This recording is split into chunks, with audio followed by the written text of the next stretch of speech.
வணக்கம் friends. SRPIS அகாடமிக்காக நான் ராஜசேகரன். இந்த பதிவில் நம்ம என்ன பார்க்க போகிறோம் அப்படின்னு பார்த்தீங்கன்னா, நம்ம தமிழ்நாடு கவர்மெண்ட் வந்துட்டு கெசட்டில் புதுசாக ஒரு அனௌன்ஸ்மெண்ட் பண்ணியிருக்காங்க பிஎஸ்டிஎம்மை பற்றி. அதை பற்றி தான் இந்த வீடியோவில் பார்க்க போகிறோம். அதுக்கு முன்னாடி நீங்கள் இன்னும் நம்ம சேனலை சப்ஸ்கிரைப் பண்ணல அப்படின்னா மறக்காமல் சப்ஸ்கிரைப் பண்ணிக்கோங்க. ஃபஸ்ட்டு பிஎஸ்டிஎம்னா என்னன்னு தெரிஞ்சுக்கோங்க. நீங்கள் வந்து தமிழ் பிஎஸ்டிஎம் அப்படின்னா person studied with Tamil medium. நீங்கள் பிஎஸ்டிஎம்மில் அதாவது தமிழ் மீடியத்தில் படிச்சிருந்தீங்கன்னா இந்த பிஎஸ்டிஎம்மில் உங்களுக்கான ஜாபை வந்து நீங்கள் கிளைம் பண்ணிக்கலாம் கவுன்சிலிங்கில். குரூப் 1 இருந்தாலும் சரி, குரூப் 2 இருந்தாலும் சரி, குரூப் 4 இருந்தாலும் சரி, இல்லை டிஎன்பிஎஸ்சி, டிஆர்பி, டிஎன்யூஎஸ்ஆர்பி எதுவாக இருந்தாலும் சரி, நீங்கள் தமிழ் மீடியத்தில் படிச்சிருந்தீங்க அப்படின்னா நீங்கள் வந்து பிஎஸ்டிஎம் கிளைம் பண்ணிக்கலாம். அதாவது இப்போ குரூப் 4னால் நீங்கள் 10th வரைக்கும் தமிழில் படிச்சிருந்தீங்கன்னா போதும். குரூப் 2னால் நீங்கள் ஹையர் செகண்டரி நீங்கள் தமிழ் மீடியம் படிச்சிருக்கணும், 10th +2. சப்போஸ் இப்போ டிகிரி எக்ஸாம் அந்த மாதிரி இருந்தது அப்படின்னா, டிகிரி குவாலிஃபிகேஷன் எக்ஸாம் அந்த மாதிரி இருந்ததுன்னா நீங்கள் உங்களோட டிகிரியையும் தமிழில் படிச்சிருக்கணும். அதுதான் பிஎஸ்டிஎம், சரிங்களா? இது வந்து வெர்டிக்கல் இடஒதுக்கீட்டில் வரும். அதாவது இடஒதுக்கீடு பார்த்திங்கன்னா ஹரிசாண்டல் வெர்டிக்கல்னு ரெண்டாக பிரிப்பாங்க. அதில் ஹரிசாண்டல் வந்து கம்யூனிட்டி, அதில் வந்து என்னென்னு பார்த்திங்கன்னா ஓசி, பிசி, பிசிலே பிசிஎம், அடுத்து எம்பிசி, அடுத்து எஸ்சி, எஸ்சிஏ, எஸ்டி அந்த மாதிரி பிரிப்பாங்க. வெர்டிக்கலில் பிரிக்கும்போது பார்த்திங்கன்னா ஃபஸ்ட்டு ஜென்ரல் பிரிப்பாங்க, அடுத்து ஜென்ரல் விமனு, அதுக்கு அடுத்து பார்த்திங்கன்னா இந்த இது இருப்பாங்க இல்லைங்களா, என்ன சொல்கிறதுங்க, ஜென்ரல் விமனு, அடுத்து டெஸ்டிடியூட்டட் விடோ, அந்த மாதிரி ஒரு கேட்டகரியாக வருவாங்க. எக்ஸ் சர்வீஸ் மேன், அடுத்து பார்த்திங்கன்னா இப்போது இந்த இதெல்லாம் இருப்பாங்க இல்லைங்களா, அந்த மாதிரி இருக்கவங்க எல்லாமே வருவாங்க. அதுக்கு அடுத்து அதில் 20% வந்து பிஎஸ்டிஎம்மில் ஜென்ரல் விமன் அந்த மாதிரி வந்துட்டுருப்பாங்க, சரிங்களா? இது வந்து வெர்டிக்கல் இடஒதுக்கீட்டில் வந்துடும் நமக்கு. ஸோ பிஎஸ்டிஎம்முக்கு வந்து என்ன இது அப்படின்னு சொல்லி என்னென்ன குவாலிஃபிகேஷன் இருக்கணும் அப்படின்னு சொல்லி இதில் சொல்லியிருக்காங்க. அதை பற்றி தான் இந்த வீடியோவில் பார்க்க போகிறோம். ஓகே, வாங்க வீடியோக்குள்ளே போகலாம். அதுக்கு முன்னாடி நீங்கள் இன்னும் நம்ம சேனலை சப்ஸ்கிரைப் பண்ணல அப்படின்னா மறக்காமல் சப்ஸ்கிரைப் பண்ணிக்கோங்க. அதாவது என்ன சொல்லியிருக்காங்க அப்படின்னு பார்த்தீங்கன்னா, this act may be called the Tamil Nadu appointment on preferential basis in the services under state of person studied in Tamil medium, சரிங்களா? அதாவது தமிழ் மீடியத்தில் படித்தவங்களுக்கான அப்பாயின்மெண்ட் ப்ரிஃபரன்ஷியல் பேசிஸ் தான் இதில் வந்து சொல்லியிருக்காங்க. என்ன சொல்லியிருக்காங்க அப்படின்னு பார்த்தீங்கன்னா, இன் section 2 of the Tamil Nadu appointment on preferential basis in the service under the state of person studied in Tamil medium act 2010, சரிங்களா? அந்த ஆக்ட் வந்து 2010 போட்டிருக்காங்க. அந்த ஆக்ட் படி நீங்கள் தமிழ் மீடியத்தில் படிச்சிருந்தால் the following class shall be substituted, சரிங்களா? இந்த கீழே இருக்கிறது வந்து உங்களுக்கு செல்லும் அப்படின்னு சொல்லியிருக்காங்க. அதாவது என்ன அப்படின்னு பார்த்தீங்கன்னா, நல்லா கவனிங்க.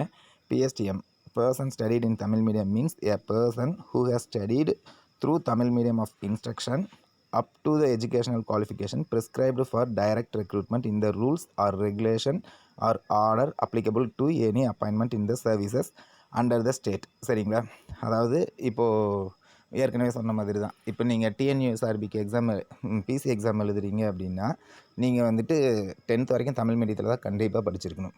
அதுக்கு மேலே நீங்கள் தமிழ்லேயும் படிச்சிருக்கலாம், இங்கிலீஷ்லேயும் படிச்சிருக்கலாம். டெட் எழுதுறீங்க அப்படின்னா நீங்கள் வந்து பிஎட் வரைக்கும் தமிழில் தான் படிச்சிருக்கணும். டிஎட்டு, பிஎட்டு, +2 உங்களோட டிகிரி எல்லாமே நீங்கள் தமிழில் தான் படிச்சிருக்கணும். அந்த குவாலிஃபிகேஷன் என்னவோ. அதே மாதிரி குரூப் 4 எழுதுறீங்கன்னா அது வந்து 10th குவாலிஃபிகேஷன். நீங்கள் 10th வரைக்கும் தமிழில் படிச்சிருந்தால் போதும். குரூப் 2, 2A எழுதுறீங்கன்னா அது வந்து HSC qualification, higher secondary qualification +2. So நீங்கள் +2 வரைக்கும் தமிழில் தான் படிச்சிருக்கணும். அதே மாதிரி நீங்கள் இப்போ குரூப் 1 எழுதுறீங்க அப்படின்னா நீங்கள் குரூப் 1 வந்து டிகிரி, அந்த குரூப் 1 எழுதுறதுக்கு உங்களுக்கு வந்து கண்டிப்பாக ஒரு டிகிரி இருக்கணும். ஸோ நீங்கள் டிகிரியும் தமிழில் தான் படிச்சிருக்கணும். அப்போ தான் வந்து குரூப் 1ல் உங்களுக்கு பிஎஸ்டிஎம் செல்லும் அப்படின்னு சொல்லியிருக்காங்க. அதுக்கான எக்ஸ்ப்ளனேஷன் கொடுத்துருக்காங்க பாருங்கள். In cases where SSLC is prescribed as the educational qualification, சரிங்களா? இப்போ ஒரு வேலைக்கு எஸ்எஸ்எல்சி போதும், அதுதான் எஜுகேஷனல் குவாலிஃபிகேஷன் அப்படின்னா நீங்கள் கண்டிப்பாக எஸ்எஸ்எல்சி வரைக்கும் தமிழ் மீடியத்தில் படிச்சிருக்கணும். அதே மாதிரி in cases where a higher secondary course is prescribed as the educational qualification, one shall have studied SSLC and the highest secondary course through Tamil medium of instruction. அடுத்து third பாருங்கள். இது வந்து குரூப் 2, 2Aக்கு செல்லும். அதே மாதிரி எஸ்ஐ எக்ஸாமுக்கு degree தேவைன்னு நினைக்கிறேன். ஸோ அது எனக்கு எக்ஸாக்டாக தெரில. அடுத்து தேர்டு பாருங்கள். In cases where a diploma is prescribed as the educational qualification, one shall have studied SSLC and the diploma through Tamil medium of instruction.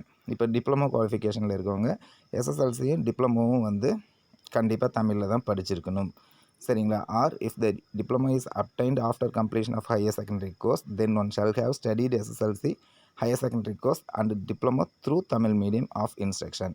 நீங்கள் டிப்ளமோ கோர்ஸ் இருந்தால் போதும் அப்படின்னு ஏதாவது ஒரு டிஎன்பிஎஸ்சியில் ஏதாவது ஒரு வேலை இருக்குது, இல்லை ஏதோ ஒரு வேலை டிப்ளமோ குவாலிஃபிகேஷனுக்கு நீங்கள் ஜாயின் பண்ணுறீங்க அப்படின்னா 10th டிப்ளமோ படிச்சிருந்தீங்கன்னா கண்டிப்பாக ரெண்டும் தமிழில் படிச்சிருக்கணும். ஒரு வேளை நடுவில் 12th படித்து டைரெக்டாக லேட்டரல் என்ட்ரி போயிருந்தீங்க அப்படின்னா 10th 12th டிப்ளமோ 3மே தமிழில் தான் படிச்சிருக்கணும். அடுத்து degree prescribed as the educational qualification. இப்போ குரூப் 1க்குலாம் பார்த்தீங்கன்னா ஏதாவது ஒரு டிகிரி இருக்கணும். அப்போது நீங்கள் SSLC higher secondary and the degree through Tamil medium of instruction. இப்போ பிஜி இப்போ டெட் டிஆர்பி எழுதுகிறவங்களுக்குலாம் பார்த்தீங்கன்னா கண்டிப்பாக பிஜி படிச்சிருப்பாங்க. அப்போது அவங்களுக்கு அந்த பிஜி குவாலிஃபிகேஷனுக்கு ஏதாவது வேலைக்கு போகிறாங்க அப்படின்னா பிஜி டிஆர்பியெல்லாம் எழுதுகிறாங்க இல்லைங்களா, அவங்க பிஎஸ்டிஎம் கிளைம் பண்ணணுன்னா SSLC higher secondary degree and PG degree through Tamil medium of instruction. சரிங்களா, இது தான் சொல்லியிருக்காங்க. அதாவது பிஎஸ்டிஎம் வந்து யார் யாரெல்லாம் கிளைம் பண்ணலான்னா, இப்போ குரூப் 4க்கு 10th படித்தவங்க கிளைம் பண்ணலாம். 10th வரைக்கும் தமிழில் படிச்சிருக்கணும், அவங்களுக்கு பிஎஸ்டிஎம் வந்து கிளைம் பண்ணலாம். குரூப் 2 2ஏக்கு 12th வரைக்கும் தமிழில் படிச்சிருக்கணும், அப்போது அவங்க பிஎஸ்டிஎம் கிளைம் பண்ணலாம். குரூப் 1க்கு டிகிரியும் தமிழில் தான் படிச்சிருக்கணும். சரிங்களா. சப்போஸ் நீங்கள் வந்துட்டு ஒரு டிகிரி இங்கிலீஷில் படிச்சுட்டு நான் குரூப் 1 எழுத போகிறேன் அப்படின்னு சொல்லி செகண்ட் டிகிரி நீங்கள் வந்து கரஸ்பாண்டன்ட்லேயோ இல்லை டிஸ்டன்ஸ்லேயோ நீங்கள் தமிழ் மீடியமில் படித்தீங்க அப்படின்னா அது செல்லாது. அதுக்கான கேஸ் தான் இப்போ நடந்துகிட்ருக்கு. அதுக்காக தான் இந்த ஒரு அமெண்ட்மெண்ட் வந்து இப்போது பாஸ் பண்ணி இதை கெசட்டில் போட்டிருக்காங்க. சரிங்களா. Okay friends, bye bye. SRP IAS அகாடமிக்காக நான் ராஜசேகரன்.